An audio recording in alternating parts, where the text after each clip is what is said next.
Hey guys, welcome back to our channel TechTube. Today in this video I'm going to show you guys how you can change your profile picture on Netflix on PC or laptop.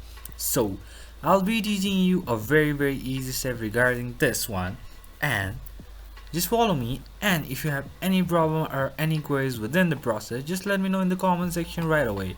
And now without any further delay, let's just get started. So firstly, just go with your Netflix app or Netflix website, and then you'll be over here like this. Log in with your account and you'll be over here like this.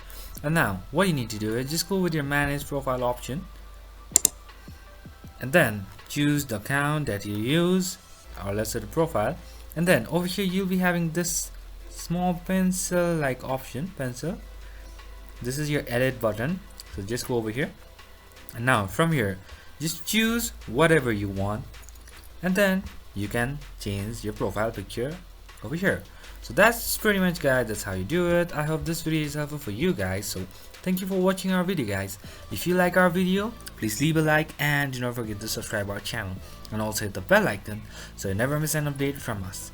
If you have any queries, just let me know in the comment section right away, and I'll see you guys again in our next video. Till then, stay safe, guys. Thank you for watching.